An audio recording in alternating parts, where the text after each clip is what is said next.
Just জীবনে একটা ভুল করছো, আমাকে বিয়ে করে ফেলছো, বিকজ আমি তোমার জন্য পারফেক্ট না। ফাইন, আমি এরকম ইমপারফেক্ট মানুষের সাথে থাকতে পারবো। I want divorce. আবার বলো। আমি ডিভোর্স চাই। আলহামদুলিল্লাহ, আল্লাহর ওয়াস্তে আমাকে মাফ করে এনতে বের হয়ে যা। ভাবা ভাবি সব শেষ।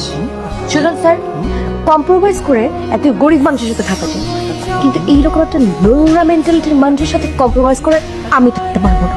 স্যার, সিম্পল একটা কথা বুঝাই বলি, হ্যাঁ ভালোবাসার বিয়ে ছিল, কিন্তু আমাদের লাভ ম্যারেজ থেকে লাভটা অনেক আগে উড়ে চলে গেছে। এখন শুধু ম্যারেজটা আছে, তো এটাকে আপনি উড়াই দেন প্লিজ।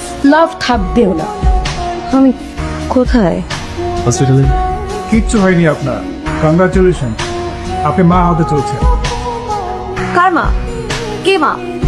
আরে কার মাকে এই উল্টা অর্ডার প্রশ্ন করতেছো তুমি বোকা? তুমি মা, তোমার পেটের ভিতরে বাবু হচ্ছে, আমি বাবু হতে চলেছি। একটু আগে ডিভোর্স পেপারে সাইন করে আসছি, আমি মা হতে চলছি মানে?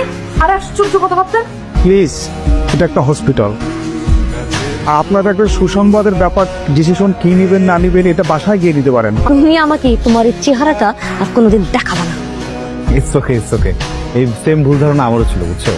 আমিও ভাবছিলাম যে গতকালের পর আর কখনো তোমার চেহারা দেখতে হবে না, কিন্তু দেখো এখন বুঝতেছি তোমার চেহারাটা না দেখলে তো আমি তো শান্তি পাবো না, আমার তো রাতে ঘুম হবে না। আমি কার দিকে তাকা থেকে ঘুমাবো একটু বলো? আর তুমি যে বাসা থেকে চলে যাবা, তুমি তো একা একা যাবা না, সাথে করে তো পেটের ভিতরে আমার বাবুটাকে নিয়ে যাবা, এটা তো আমি হতে দিব না, বুঝছো না শোনা?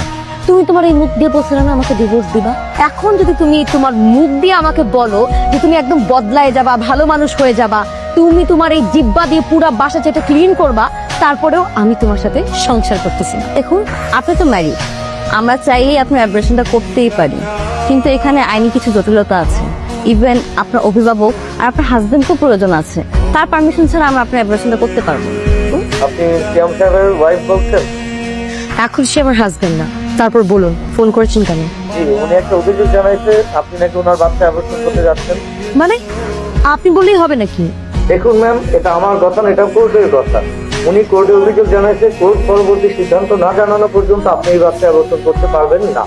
আপনার কাছে কি সেই অভিযোগের কোনো কপি আছে? জি আছে, আমি আপনাকে হোয়াটসঅ্যাপ করে দিচ্ছি, আপনি একটু দেখুন। ঠিক আছে, পাঠান। আমি খাবো না। জান, তোমাকে তো একটু খেতেই হবে জান, বলছি না খাবো না। পরে কিন্তু আমাকে দোষ দিতে পারবা না। পুরো খাবারটা খান, আর না হয় আমাদের সাথে থানায় চলুন। আশ্চর্য, আমার খেতে ইচ্ছে করছে না, আমি জোর করে খাবো। এই ধরনের প্রশ্ন করে লাভ আছে? আমার তো এখানে কিছু করার নেই। হ্যাঁ, আইনের সামনে আমার হাত পা সবই তো বাধা। দেখো আমি একটা কথা বলি, দেশের প্রচলিত আইন অনুযায়ী গর্ভাবস্থায় একজন নারী এমন কোনো কাজ করতে পারবে না যেটা পেটের ভিতরে সন্তানের জন্য ক্ষতিকারক। কিসের গাড়ি?